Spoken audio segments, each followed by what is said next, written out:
hell is going on here? I thought this was the holiday season. I thought this was supposed to be the most wonderful time of the year.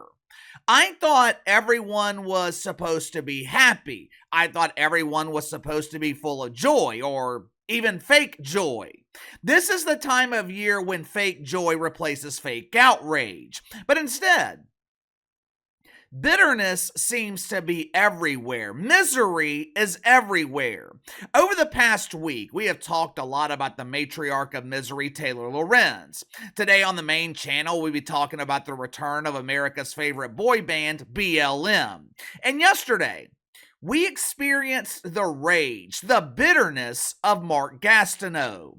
KC, who in the hell is Mark Gastineau? If you're under the age of probably around 50, you're probably not familiar with Mark Gastineau. During the 1980s, he was arguably the most feared pass rusher in the NFL. He revolutionized the position. He was one of the first defensive ends that was a pass rushing specialist. Mark Gastineau, he was completely useless when it came to stopping the run, but when you needed a sack on the quarterback, when you needed a big play, he was one of the best to ever do it. Throughout his NFL career, Mark Gastineau was popular with fans, but wasn't all that popular with those closest to him. Teammates didn't like him. He was one of a handful of players who crossed the picket line in 1987 when the players went on strike in the NFL. Mark Gastineau has been described as selfish. He put himself above the team. He's just an all-around miserable bastard.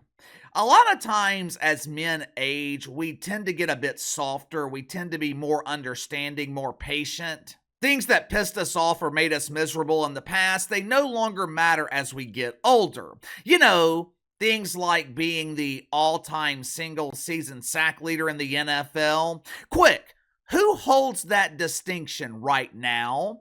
Who has the most sacks in a single season in the NFL? Most of you probably don't know because nobody cares. Nobody cares except a 68-year-old Mark Gastineau who is reportedly suffering through dementia, Parkinson's, and Alzheimer's with a litany of health problems. You would think Mark Gastineau has let go of bitterness from decades ago. If so, you would think wrong.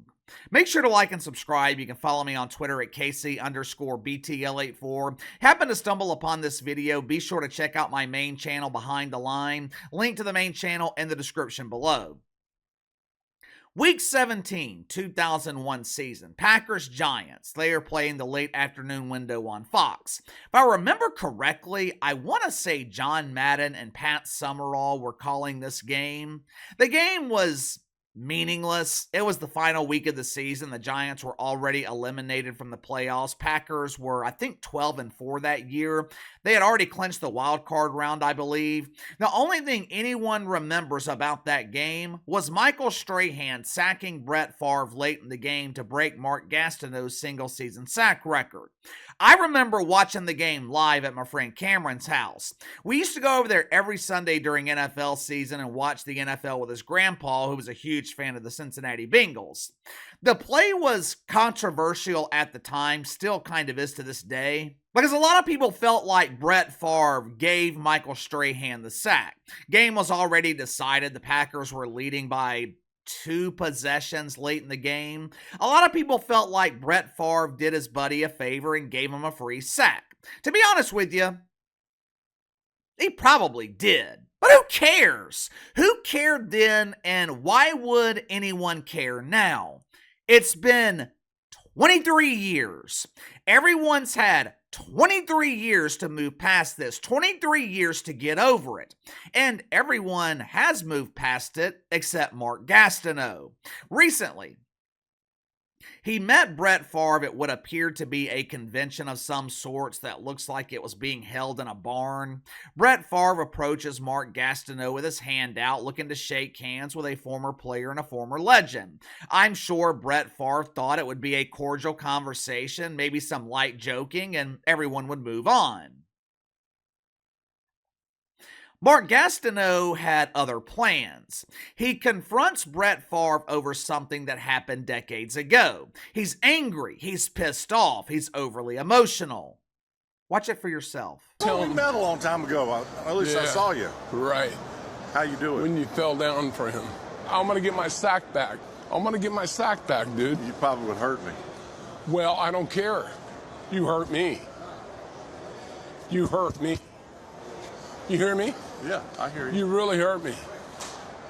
You hurt me, Brett. We got to get back to this, Brett. I'm sorry. You know,